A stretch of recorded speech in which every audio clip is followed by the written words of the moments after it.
All right, we're back. I've been taking off-camera insults from Beverly for the last 3 or 4 minutes as we prepared. Are you done? We're ready to go? Never be done. You'll never be done. That's what I thought. Okay, we got some good questions this week. We're also going to talk about Satan's Choice. Uh, I made a phone call up to Canada and talked to Harley, and I'll express to you all what we talked about.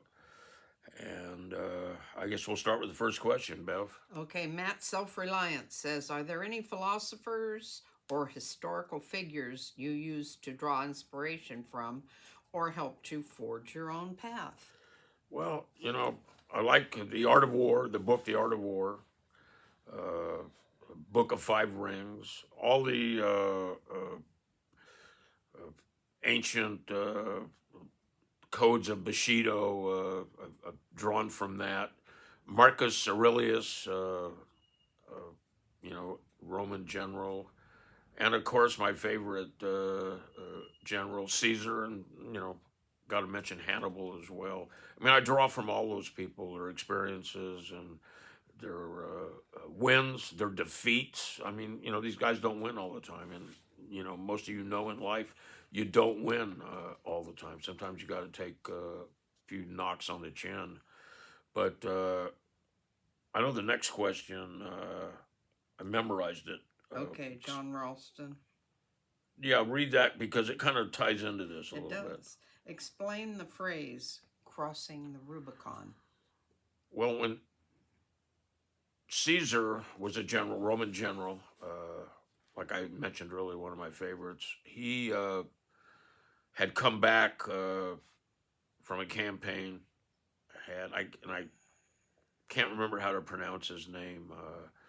He had conquered that barbarian general, and he brought him back to Rome in chains. But he was getting ready to approach the city, and the senators told him, if you bring your army into the city of Rome and you cross the Rubicon, you're going to be labeled a outlaw, a traitor, outlaw, whatever.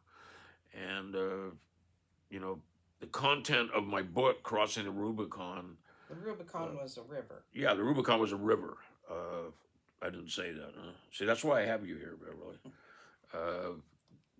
He crossed the Rubicon, and it led to him becoming the dictator and the Roman emperor, and also to his demise. And I hope that's not where I'm heading, but I entitled my book "Crossing the Rubicon" because there's a very profound part in the end, and it's kind of crossing a Rubicon. There's no coming back from it. But anyways, leaving the club. Yeah, leaving the club. If you get the book, you'll get it immediately. Get it as soon as you read it. But next question, Bev. Okay, Aubrey Mortimer writes, pretty sure Chuck just motherfucked you a couple months back. Now you're buddies. And what's his name? Aubrey Mortimer. It's interesting, Aubrey. Chuck and I have known each other a long time. Probably, maybe we've known each other longer than you're, as old. I don't know how old you are, but I'll tell you, I never heard Chuck motherfuck me. Nobody ever told me motherfuck me. But I will tell you this: at the end of the conversation, he told me to motherfuck you and your mother. So, next question, Bev. Okay, Edziu 638. George, you're really good at telling stories. Half the shit I don't believe. You always say, that's what I was told. Well, it's called plausible deniability. But you don't believe in it, but yet you're here. I don't know what to say to you. You're the kind of guy that you're hanging out with him in the bar, and he buys you a drink, and then he thinks that the purchase of that drink entitles him to insult you. And if we were face to face, perhaps I could get into a detailed, explanation and educate you on some of the things that I've experienced in person, not on the internet with a keyboard. Okay. They're really down on me this week, aren't I they? know. Jesus, man, I'm getting a complex. Maxim Hutzelack. Did you ever meet Walter Standnick? I did meet Walter several times. Uh, you know, I could never get into Canada, but the guys from Canada used to come down. You know, I think the first time I met Walter was in Sturgis, if I remember correctly, or perhaps at a party in the Bay Area. Also, I had an interesting tie with the Canadian brothers because my first wife, who Beverly was good friends with, was from Newmarket, and apparently they were from the same neighborhood. Walter and Cheryl were from the same neighborhood. I've never been up there. I don't know the geographical location of stuff. But when Walter asked me, he said, "Well, where's she from?" And I said, "It's some little place you wouldn't know of it." And he goes, "Where?" And I told him, and he goes, "That's where I'm from." And I immediately went and got Cheryl. I took him over to Walter, and they started took her over to Walter, and they started exchanging stories. And I was an immediate hit with the Canadian brothers. And there's some tough guys. Yeah, they are some tough guys, and we're going to talk about the Canadians here at the end of the show today. Okay, this is from Spectral Collective Official. What's up with the Twin Outlaws? Jesus. Well, let me tell you, the Twin Outlaws are looking for attention. You know, I'm taking a risk here, even talking about them, because I'm probably going to become a target now. But look, I think these guys are looking for attention. I don't know what their purpose is. I don't know what their motivation is. They're trolling everybody. But I'll tell you, they never would have got away with this back in the 70s, 80s. Don't know. I truly, in my heart, believe that. And I think everybody agrees with me. I don't know what their purpose is. It seems like they went to Sturgis to antagonize people or just to say they were there. Confronted the Hells Angels, and then it looked like they went immediately to get police protection. So, how do you rationalize that? You don't. It's lunacy. Okay, Ron Kruzik writes, commercial free with too much pre-bullshit. Ron, I don't know what you're referring to.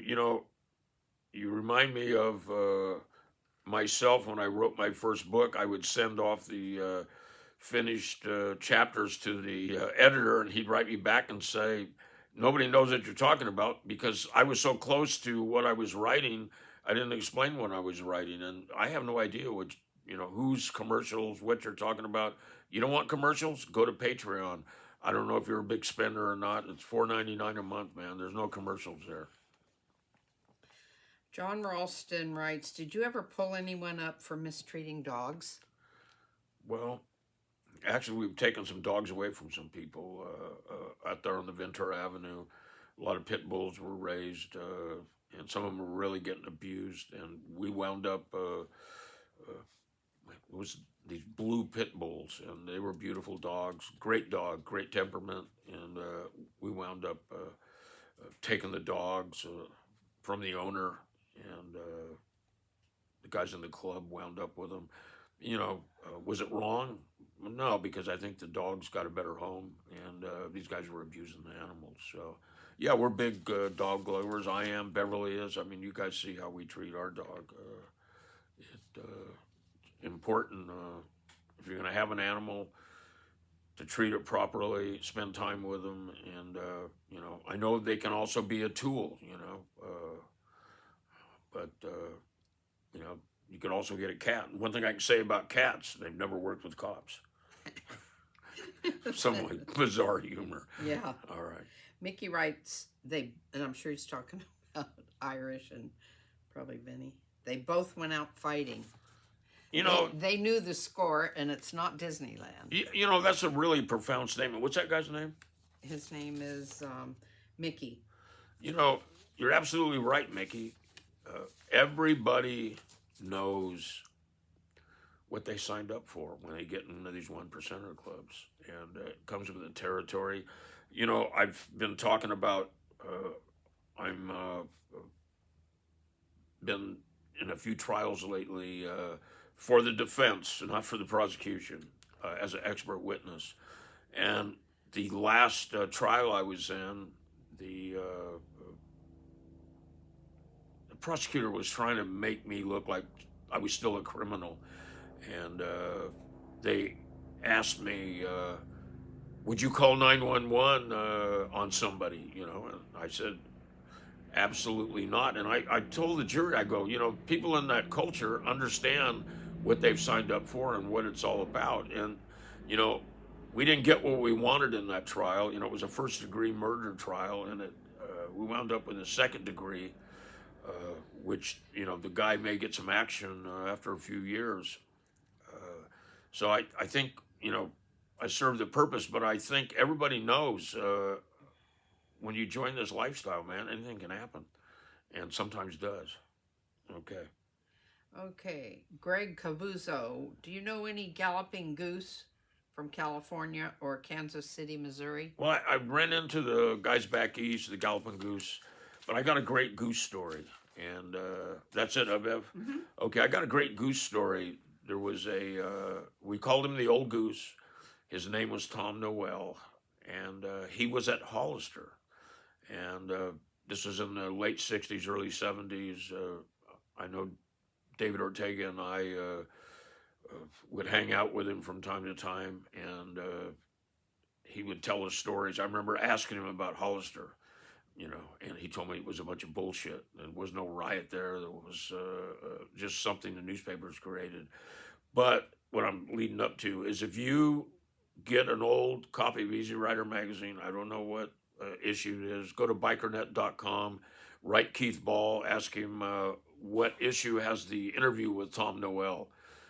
Tom Noel is interviewed. He's sitting on his old knucklehead, and I haven't read it in 50 years, 30 years. I don't know how old the article is, but I remember it captured my interest, and I still think about it from time to time. But I think it's worth researching to get. Now I want to get into what's going on up in Canada. There's a lot of activity up there. Satan's Choice has resurrected itself. There's a young man up there with old school values, and why wouldn't he have old school values? His dad was the original, or one of the original founders of Satan's Choice. Bernie, now I'm not sure I'm pronouncing it right, so don't all of you jump on and motherfuck me over the comments. Bernie Guindon. And he's now also an honorary member of Satan's Choice, what with his rebirth. Bernie, along with somebody else, I think, founded the club in '65. They had major conflicts with the Popeyes, who became Hell's Angels in the '70s. A lot of shit was going on up there. There was a major conflict, like I said, between the Popeyes and the Choice. And Yves Labos Buteau was killed by the Outlaws, who had ties to the Satan's Choice. And Boss was reputed to be the first national Hell's Angel president up there. He was a Popeye, and he patched over. He had been in Ventura just prior to his death, stayed several weeks. He kept canceling his reservation, and I've spoke about it before. I started thinking that maybe he had a premonition because he canceled his flight several times. He went back and wound up with some kind of beef, and I've heard two different stories, and I'm going to allude to the guy that I was told that he got shot in the bar, and then I was also told he was blown up. But you got to understand, I can't go to Canada. I've never been able to get up in Canada, and it's difficult to get some of that information sometimes. But Harley and his father, both are former Hells Angels members. They made his father made that big transfer over. I think Walter did it in 2000. They had a mass patch transfer. A lot of times, people ask me, well, what did the Hells Angels down here think about it? I'll tell you, the Hells Angels in the United States, they didn't try to tell the Canadian Hells Angels what to do, because they did what the fuck they wanted. And you know, a lot of people think Sonny was instrumental in creating the Hells Angels in Canada. Me personally, he was in jail that whole time. I don't think he had anything to do with it. I attribute it to Sandy Alexander, perhaps Skip, and other people on the East Coast. But I spoke to Harley on the phone this week, earlier this week. Very soft spoken, cordial. He had a falling out with the Hells Angels. He left, like myself, in good standing. And now he's out in bad standing. They don't like what he's doing. If you guys have been watching the internet, you know he continually is calling out these two members from this charter. And it's a Brooklyn charter, not be confused with Brooklyn in the United States. But he seemed like a stand-up guy, level-headed. He's different than I expected because he had this aggressive behavior with these two Hells Angels on the internet. He's making some changes. Members can ride any bike they want. I think ultimately they have to own at least one Harley, but they can ride any bike they want in the pack. He's got support gear for sale. The police are already jumping on this. They're telling the public not to purchase the support gear. Don't support these guys. They're criminals. It's like I said, you know, they've got these issues up there. They want to keep the club within the Canadian borders. They want Satan's Choice to be a Canadian club. You know, at one time, they were the second largest club in the world. The Hells Angels were first, Satan's Choice was second. And I think he wants to, you know, bring that status back up again. I don't think he wants to fight with the Hells Angels. He doesn't want to compete with the Hells Angels. He's taken the same kind of posture the Ventura Hells Angels had. You run into somebody you don't get along with at a gas station, you gas and go, man. You don't pay any attention to them. Like I've always said, no guts, no glory. And, you know, Harley's, you know, taking a big step here. I don't know how it's going to go over with the Hells Angels. I don't know how it's going to go over with law enforcement. I'm already getting the impression not well. There's an article in the, I don't know, one of the Toronto papers, I think. You can look it up online. It's a big 3 or 4 page article on the front page of today's paper. Gives you a lot of insight rather than read it to you or regurgitate the information. You know, get online and get it and read it and educate yourselves. I'll be keeping you apprised of what's going on up there as this thing unfolds. Like I said, it's a ballsy move, but, you know, the guy was a former Hells Angel, out bad now, and he's not letting it interfere with his life. And I was told that there's actually a movement in Europe to take the classification out bad completely off the books. You can't put anybody out bad because people are using it as a tool for personal grudges and whatnot. But that's, you know, story for a different show. Now, next week, I want to get into a lot of people have been writing me about Monty, former henchman, had a tough end, man. You know, he was murdered, and we'll get into that.